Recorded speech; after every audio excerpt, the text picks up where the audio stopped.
Well, fellas, Nostalgia November is over. So I guess we should go ahead and have a look at the new DLC finally, and finally a whole bunch of those paths done. Quickly though, just a little bit of an update. What's the current review scores on this DLC?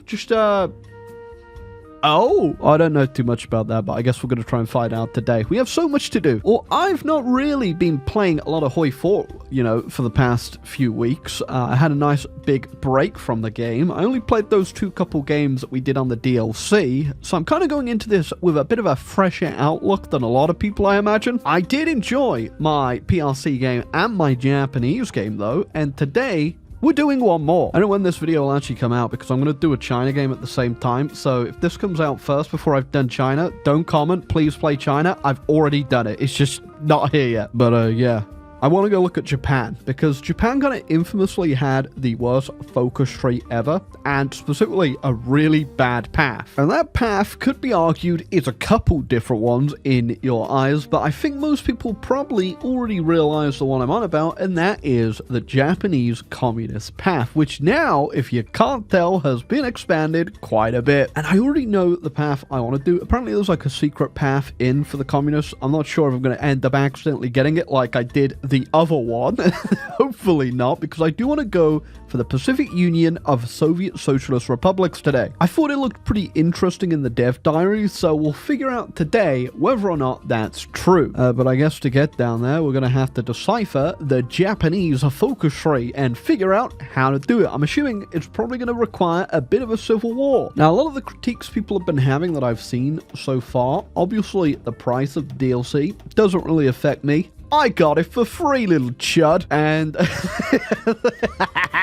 a lot of people don't like the coal, which I haven't really had a problem with so far, but I haven't really played any nations that are lacking coal too much. Like, apparently South America doesn't have a lot. Same with, like, the Balkans, a lot of the minor nations, which is crazy to think about, really, because if you're a minor nation and you need more coal, what are you doing in the coal mine down there? Come on, bro, just pick up the pickaxe. And I think the only gripe I've had so far with the DLC, especially with the Japanese focus tree, is that a lot of these focuses really don't need to be 70 days. It's actually comical if you just look at a few of them, and there's a lot of them in here. I think in the great year of 2026, we should probably say goodbye to the 70-day focus paradox. Not sure if you're listening. Okay, so to get the path, by the looks of things, we just need the February 26th instant to go through, which just is this ticking thing right here. Once that's done, we should just get the event and be good to go. I guess we'll do a precautionary save just in case. And now we want to do the bottom option here, and that should hopefully, there should be nothing else tricky we need to do here. I'm assuming we will actually still have to do a big old civil war, because it's a paradox game, specifically HOI4. There can be no easy path. And our prime minister just got blown up, so we need to get ourselves a new prime minister. We're doing Japanese leader roulette again, because apparently we got quite a few people that go for it. But yeah, we want Abe over here. Not that Abe. I'm talking about Abe Lincoln. Yep.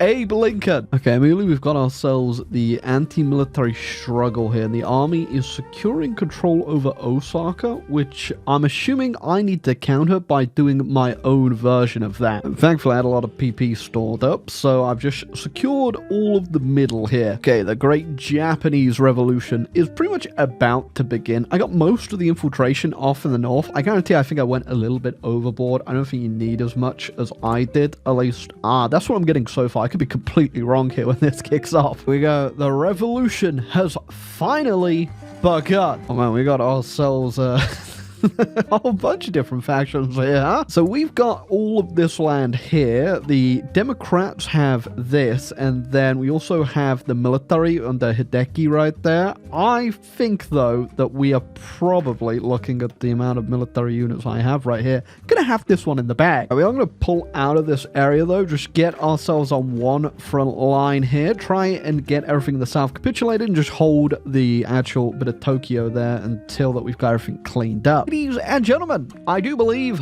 we've got him, which is immediately also been guaranteed by the United Kingdom. And I think I may have to visit Turkey pretty soon. As you know, if you're a long-term little Timmy to this channel, I'm not a big fan of paths that kind of force you into a civil war. Not because they don't make sense historically, especially for something as ridiculous as some of the paths in this game, but it does really leave you crippled. So in terms of a gameplay aspect, it hurts, because now we're in 1939 and I've got a lot of catching up to do. So the question really is now is, does this focus tree allow you to catch back up? Oh, just also got my navy back as well after the Civil War, and I see the AI has had quite a bit of fun with it. Oh, looking a bit sparse on the admirals now. All right, so we get two choices on leader. We can keep our existing one or get a new guy. And whilst I do like Takuda because of his absolutely phenomenal ability to just not shave that off, I'm going to go with the new guy just because. Because that's right, it's Japanese leader roulette. Oh, got to put this out there though. This guy is not leading in the Rizonomics. All right, so we get a choice of what to do with Hirohito and the royal family, and each kind of has its own positive here, and you kind of have to do a bit of a trade-off. And I do really want the war support, and I think I can kind of forgive myself on stability a bit here, so they're too dangerous to be kept alive. It's alright though, we're just gonna send them to a special farm out in the countryside where they can live on the farm. Technically under the farm, if you think about it. Our former puppet government over in Manchukuo is fighting China currently, at least part of it. I think, are they in the United Front? They are in the United Front. Well, actually, these guys aren't in the United Front. They're just fighting this right now, and it's not going too well for them by the look of that front line. Sadly, I can't really get up to much right now, as I have a 70-day roadblock in the way. Look, then another 70-day roadblock. Then we got a 235, so 70 together, another 35 down there, and eventually I might be able to get something done. Super annoying, actually, because there's some good stuff that I really want over here, but I don't have the time. It's already like 1940 coming up right now, and I need to pull my finger out and get something done. Oh, finally got ourselves down to where we can actually do something here, which is, funnily enough, just getting all the stuff we used to own back under our control. No idea if I'm going to be able to actually do this in time, or whether or not they're all going to end up joining or getting guaranteed by another faction, but let's try it. So we just got ourselves little goals on Palau, Taiwan, and Korea. I don't think we're really going to bother with Palau, I'm going to be real with you. Taiwan as well, I'm not 100% sure of. I guess it depends on the situation and how well this goes in Korea. I think invading these guys is going to be the issue. The issue obviously comes down to whether or not they're going to be guaranteed, as we're at 100% world tension, and they could join a faction, I imagine. Or could they? Because we have the brand new faction system. I don't know. I haven't played enough. All right, got Korea, no problem. I think we'll be all right with Manchuria as well. What is going on there, Manchuria? They just gonna flip? So big shout out to my guy, Wang Dong in Taiwan. Oh, Germany, I imagine you probably haven't heard about what went on, did you? I will go ahead and take it though. You're going to attaché over there too. You know, that's going to come in handy. And that will be the last of our ex-empire, now Liberated People's Association of Free Workers. That's right. You people are now free to work for me. Now we just need to take out the Beiyang clique over here. And oh my god, you guys kind of have... You got a lot going on, don't you? And then also Mangjiang, which is in the United Front, which, funnily enough, I was going to invade them anyway with my next focus. But, you know, I think we're probably going to have a bit of a more difficult time with the Chinese this time around, and I'm sure I'm ready for it. Ain't no way. The PRC just joined this. Oh, they just joined the Comintern. They joined the Comintern and then declared on China. Beautiful. I mean, realistically, it probably will make my life a hell of a lot easier in a second. I did get free war goals on these guys, and they're still not in the United Front anyway, so that'll give me a bit of a better position here. Bear in mind, I have still not done a single one of my mill focuses, or really any of my industry stuff that I really should have. You do have a kind of something to make up for that by you get this decision to redistribute the wealth and the collectivize the farms, which slowly chips away at your industrial modifier that's absolutely brutal as Japan. It's in here somewhere, I don't know, but that does help a little bit. I'm just gonna grab myself another 24 units just so I can get that border up there covered, and we are going in. You'd think because of the political rebrand we kind of did here that we may have potentially renamed the Ministry of Colonial Affairs. Oh, no better time than the present, they say, and I sure have my my pick here. Yes, I think I'll go for Annex. Or if you were wondering if this was going to be difficult, Turns out it wouldn't be. I do think one thing that might be difficult though is because obviously we're going to have to deal with the PRC being in this. What exactly the peace deal is going to look like. They've got the Soviets on their side. That means they're going to be able to get a lot of this land way cheaper than I will, and probably are going to get themselves quite a bit of it. Though, saying that, because I now control, I think, every province, yep, for this focus right here, I could begin to integrate Asian states that are under our control. Does that mean I could just steal them right away? If that's the case, I might just start pushing here and start integrating. Oh, and we get ourselves a new map color. I don't know if I like that. Ain't nobody tell me that I need 50% compliance to do it. What? Actually, you know, I think we did get a compliance growth guy in here somewhere. I don't think I need those research speed guy anymore. Okay, yeah, this guy makes it a lot better. That's pretty good. We can also just steal Mongolia. I wish I could also steal the PRC. Wait, can I steal the PRC? I can steal Tatatuva. They didn't even join us. What the chungus, buddy? I didn't think I was just gonna sit around, wait for that compliance curve. We're just gonna bite the bullet here and, you know, we'll do this. We'll encircle them. Oh, it's not too bad. It's kind of funny how we've got this split right here. And yes, I forgot about Qingdao. So our course has kind of been set now. We could just ignore the elephant in the middle of my Pacific Union of Soviet Socialist Republics.